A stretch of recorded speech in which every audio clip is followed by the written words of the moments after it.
Hello and welcome to Moving Through Menopause. I'm here today with members of the Menopause Collective. We're slightly depleted, but you know what? That is absolutely not a problem because today I have Nikki Chamberlain and Jacquie Whur joining us. Hello, ladies. Hello there, Hi, good to see Phillipa. you again. Hi. And if you hear any strange noises in the background, Jackie's got the red arrows displaying overhead. And I know exactly what that is like because when we were stationed in Cyprus, they displayed over my house 3 times a day, every day for 6 weeks. And you cannot carry on a conversation when that is happening. So luckily for us, it's not too noisy. But if you hear anything, that is what it is. So, and talking about noise, you know, this is something that happens in menopause, messing with your mind, noise in your head, you know, this levels of anxiety are raised.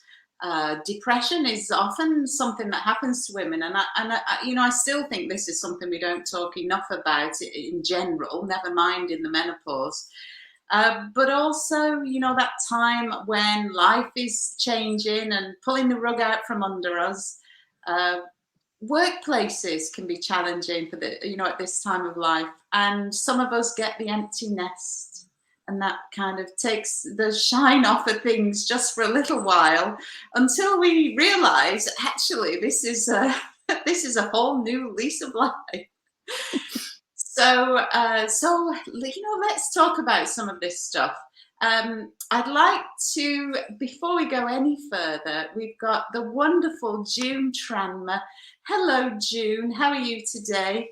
Hello. I'm sorry I'm a weeny bit late. That's quite all right. We're just kicking off. Not literally kicking off, just getting started. Loose women or what? And we are talking all about the mental challenges that we might face through the menopause.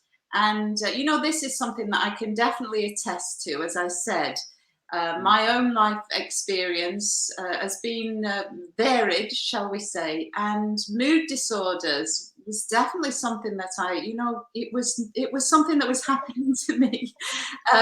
The fluctuations got, more and more marked. And those stories you read about women getting off with significant crimes, I'm not going to name any particular crimes, due to menopausal fluctuations.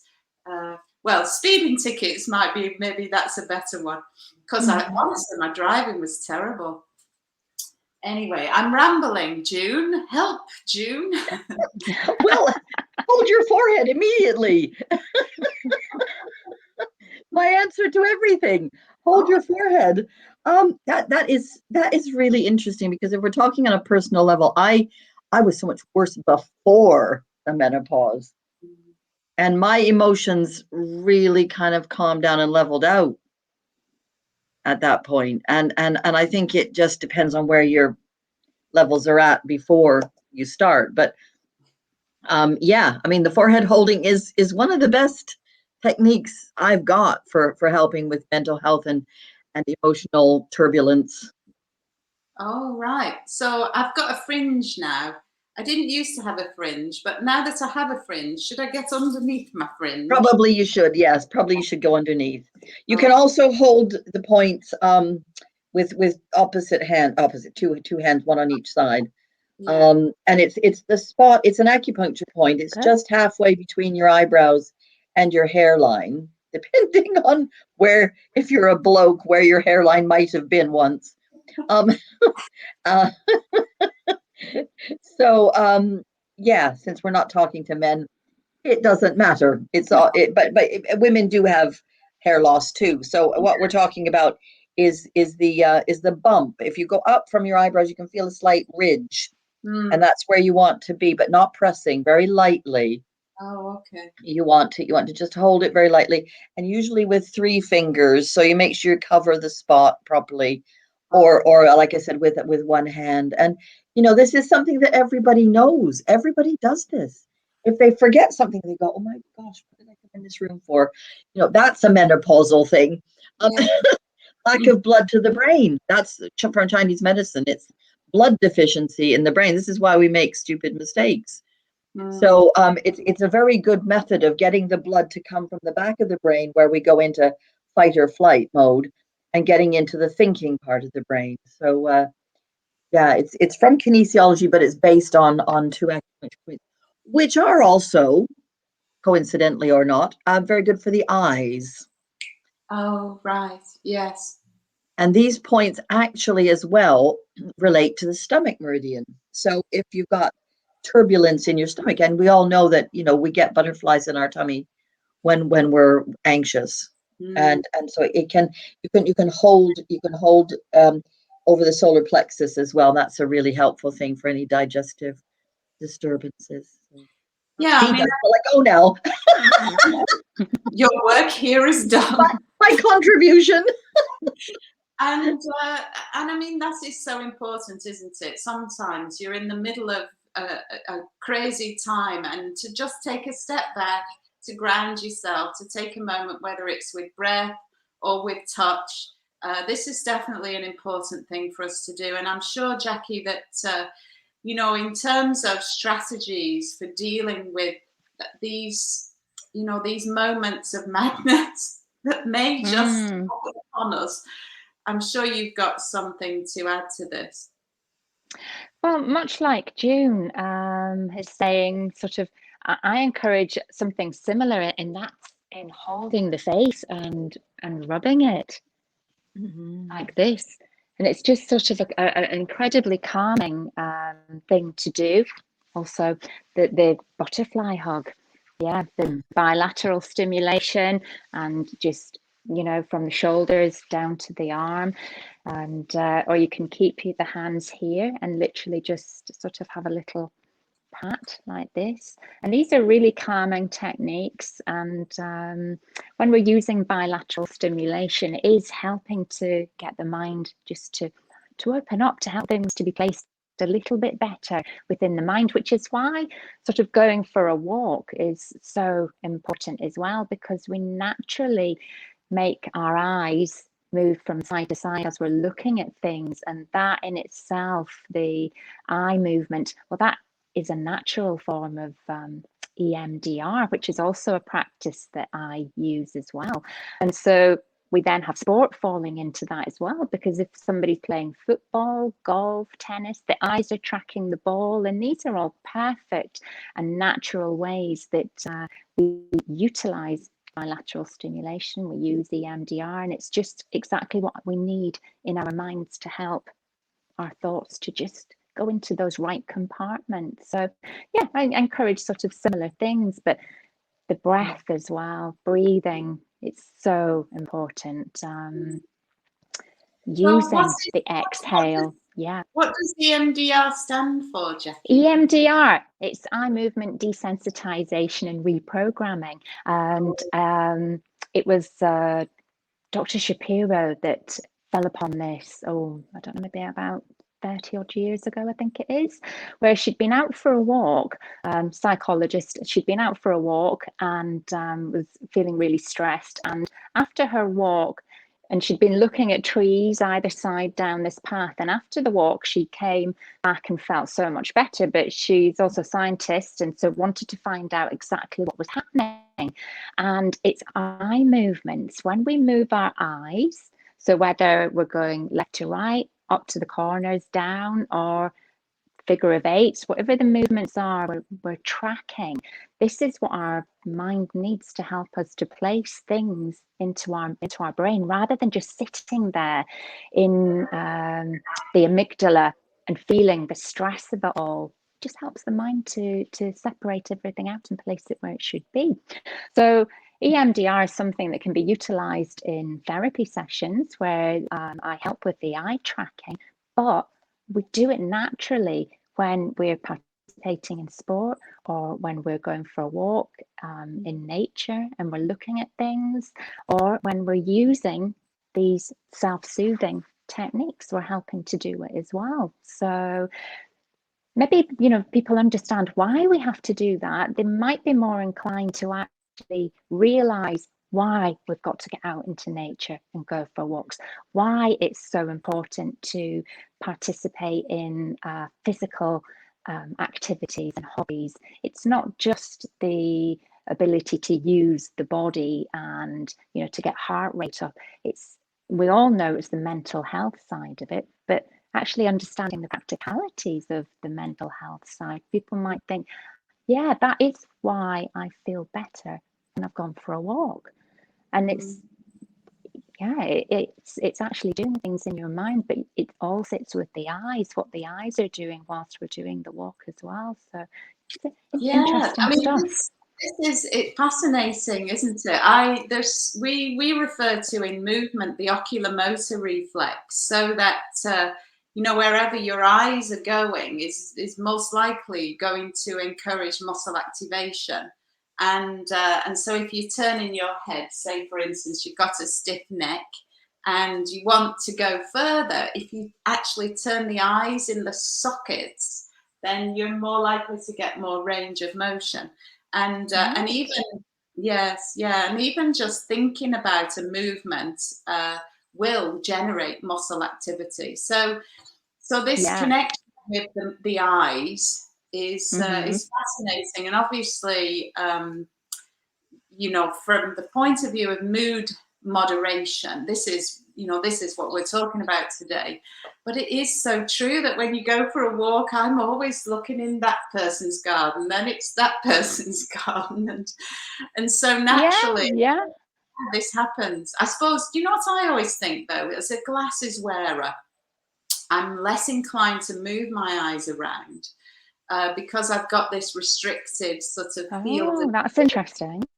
Yeah, and I do think, and especially what happens with midlife visual challenges is that now for me, I've got varifocals, and so I've got all these different fields of vision.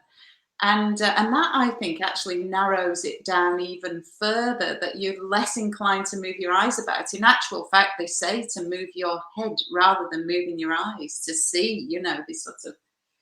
So I wonder, you know, this is something I wonder about, whether or not that restriction of eye movement has a bearing on other things. And so you're suggesting, who knows? Definitely. Yeah, it's something that we do naturally.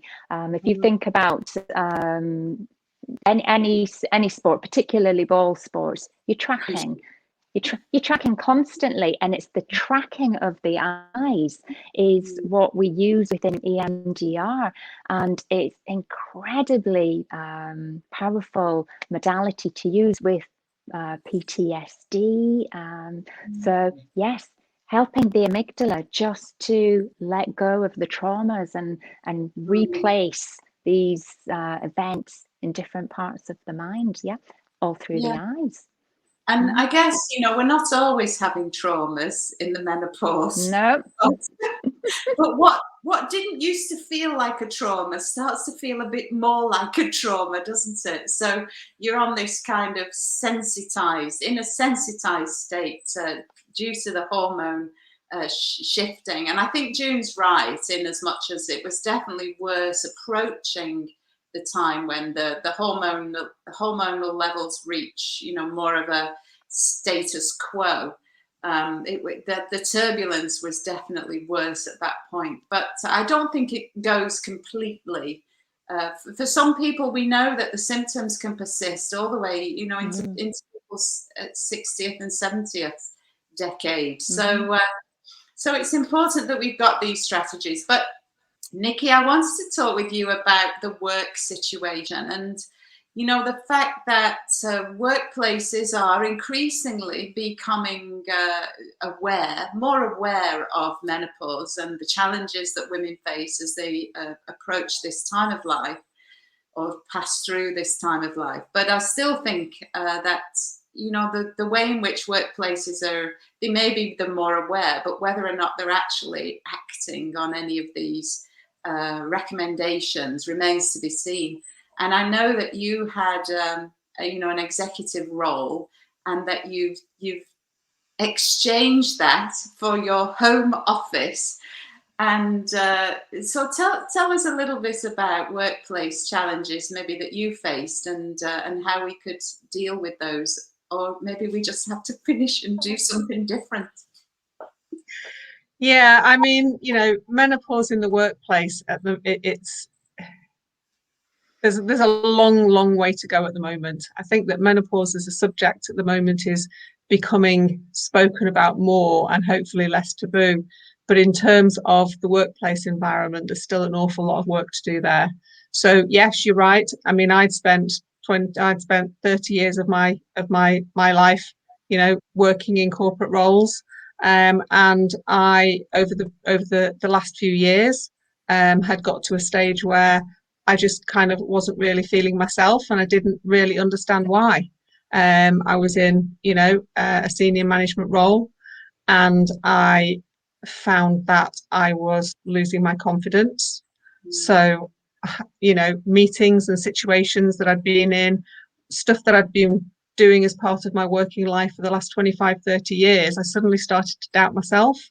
I found that things like brain fog and loss of concentration meant that, you know, if something wasn't written down, I couldn't remember to do it. And I literally had, I mean, you could just about see the screen on my laptop, and everything else was just covered with post-it notes with me writing things down so that I wouldn't forget them.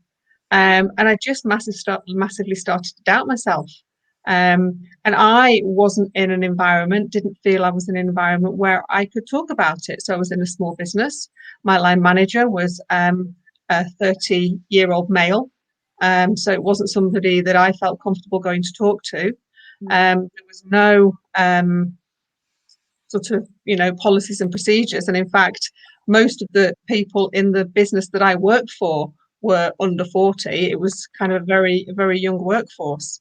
And I didn't put it down to menopause. I thought it was me at the time. Well, this is the thing that you know, it seems like it's so much a part of you that you think it is you, and that you're not questioning necessarily that this could be due to external influences or internal influences, your hormonal status. So you're totally questioning yourself and beginning, like you say, to lose your confidence. And then, you know, so this is why we really want to have these conversations, because this is a physiological shift that influences these parts of the brain that are specifically responsible for memory, cognition, and processing, so that these changes that we experience are entirely as a consequence of that. And yet still we are women who begin to doubt ourselves, you know, and so it is, there's a long way to go, I think, as you say, first and foremost in realizing what on earth is going on. So what was that, June, you wanted to interject? Well, I'm feeling the absence of our oily witch. And I feel like what she might say at this point, if I can be so bold, is to say that it is a transition to a different phase where we need to let go of that need to be in our heads so much in the left brain. Sorry, my picture's backwards and I'm confusing myself. In our left brain, and logical and rational, and get more into our intuitive female side and the right side of the brain, and the more creative gestalt side, but also moving into that wise old crone, because we have a wealth of knowledge, a wealth of information that we've gathered throughout our lifetimes. And instead of doubting and feeling unnerved by it, and we are led to believe that this is the end of our useful life. I mean, the end of our useful life is supposed to be the end of our childbearing years. You know, we're no longer, you know, useful to society. However, in ancient cultures, they did respect the elders. And I think wise old women need to reclaim their rightful place. I imagine that's what she might say.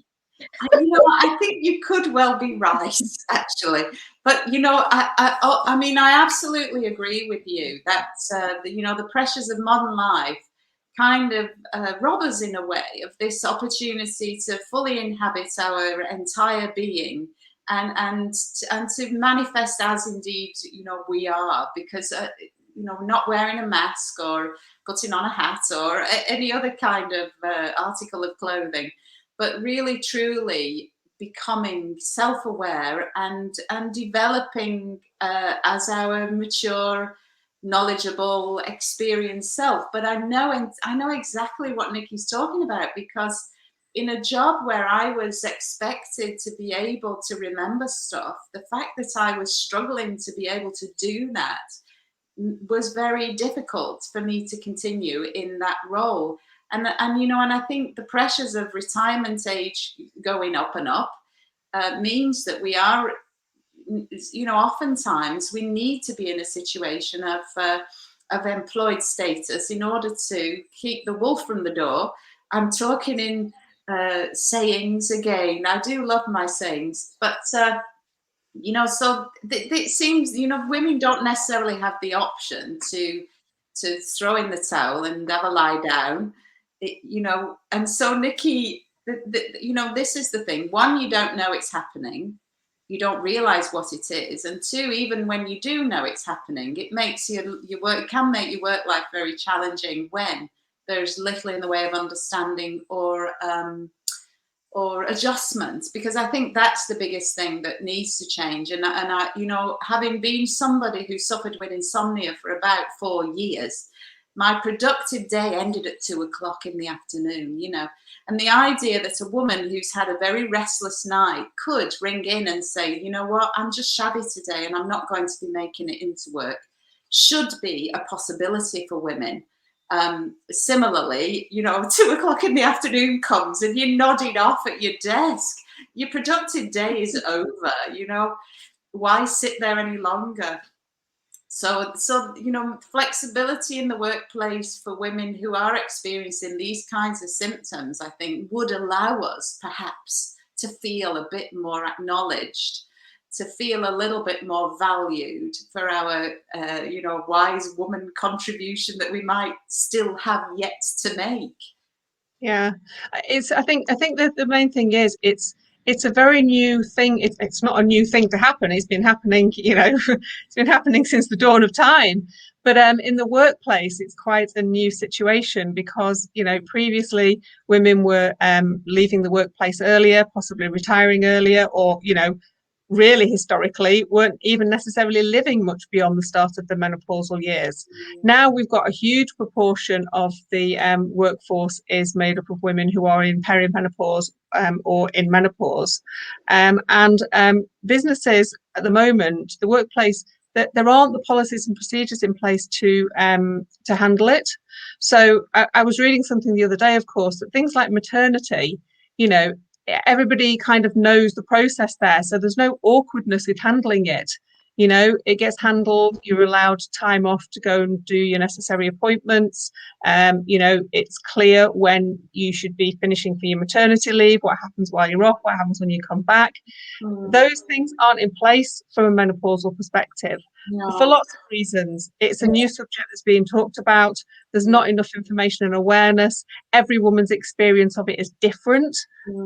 Therefore, the things that they need from either dealing with the physical symptoms, which might simply be, you know, a fan or a quiet room where they can go and take themselves off when they're suffering some of the physical symptoms, to, you know, flexible working if they're suffering from some of the more psychological symptoms that come with it. So the experiences are very different, and it's just about businesses introducing a range of reasonable adjustments.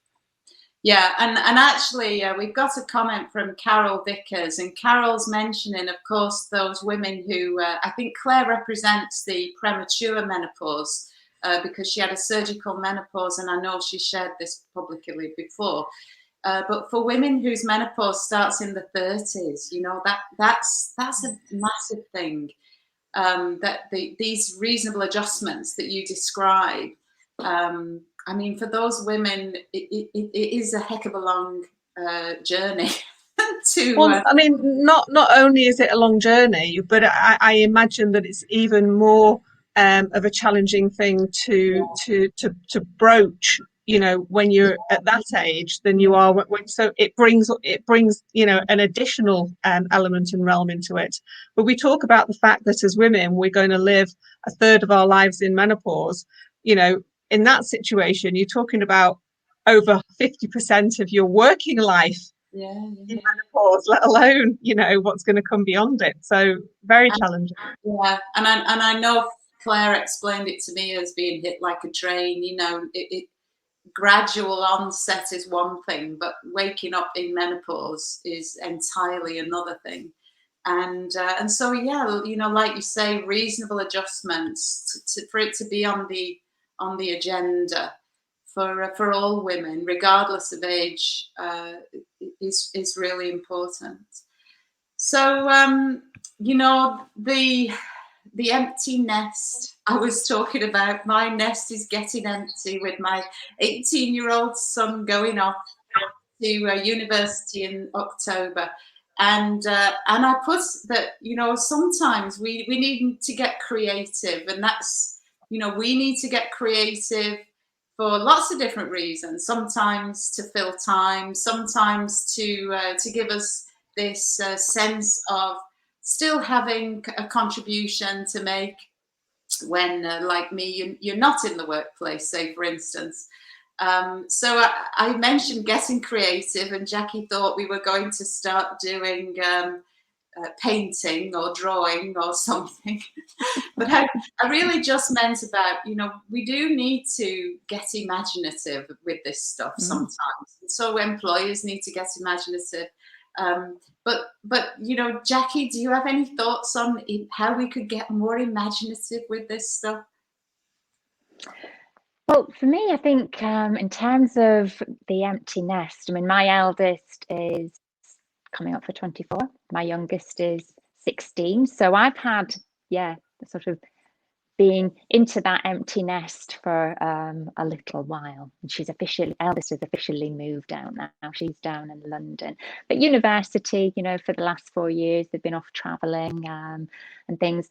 And so the thought of empty nest for me started quite a while ago. And I think that's the thing that we have to remember, actually. We've got 18 years notice of empty nest, haven't we? You know, it should not come as a shock. You know? We've got 18 years to plan for what we're going to do. And that's the thing, that actually don't sit there and wait for it to happen, because what we end up doing is when we have our babies or we go and embark on careers, is we end up giving up everything that we were doing to go and focus on that. And actually we should hold that in our mind and really think about, what am I going to do for myself? Because self-care is our sanity. We have to look after ourselves, and that's not about pampering. It's about things that make us feel good, that fulfill us, that make us feel valid, that we can take enjoyment from. So yes, it's reigniting that love of past hobbies and things that we used to enjoy doing, bringing them back into our life again. Because actually, why have we stopped doing them? Why do we need to stop learning?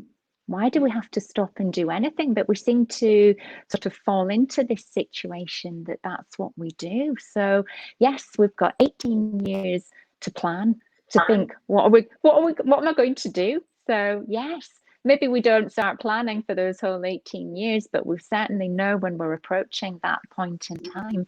And it just so happens that point in time maybe often falls in the same line as the menopause, so it can feel like a bit of a double whammy with that sense of loss, isn't it?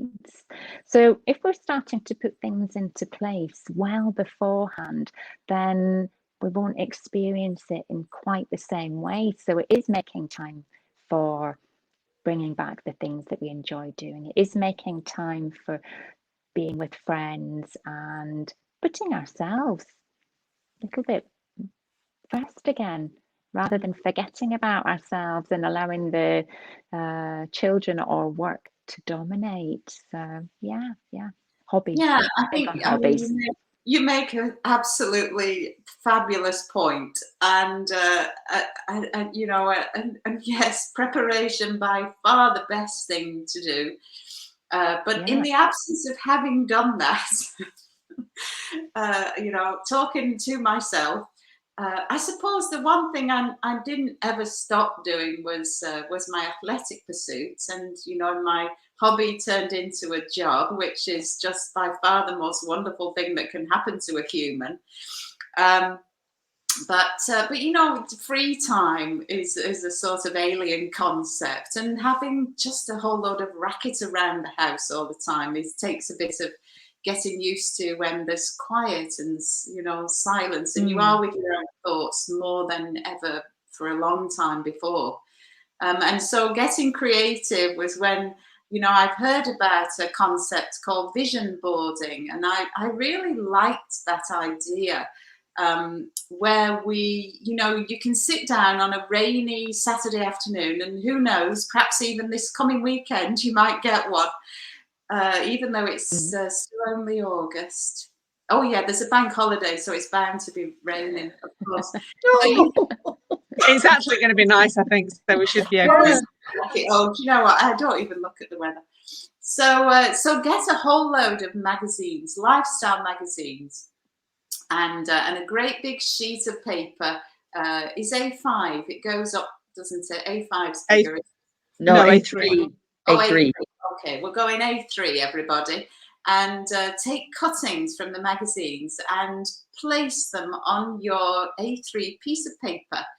And so that you're visualizing this reality, because if we are able to, you know, we can think about things on a cognitive level, we can have imaginings, but actually, if we want something to actually happen, then the more we can see it in front of us, the better. And so I really love this idea of, you know, it's almost like a jigsaw puzzle of what do we want this rest of our lives to look like? You know, it could be work, hobbies, it could be holidays, it could be family, you know, whatever it is. Cutting these pictures out from magazine. I mean, I just love all these things anyway. I'm going to get stuck in with the Pritt stick and, you know, and the scissors. I love all that stuff. So, you know, and I think this is something that could be really helpful at this time. If you feel like you're hitting a brick wall or you've come up against a block, doing something a little bit creative and tapping into a part of your brain that maybe had just been slightly slumbering and then, you know, you can stick it somewhere really obvious. The fridge. We always talk about the fridge, don't we? If we want to see something on a regular basis, stick it on the fridge, and then you see it in front of you every day and have an opportunity to make this vision of how you want your life to look a reality. And so I challenge great idea. you at that. Thank you. Yeah, so this is kind of the area that I specialize in working with my clients on, because of course you can create that vision, you can know what you want to do, but then it's actually kind of making it happen. But sometimes there is a step before that, and you know what I want to talk about and encourage is for all women to see the kind of perimenopause through to menopause transition as actually an opportunity.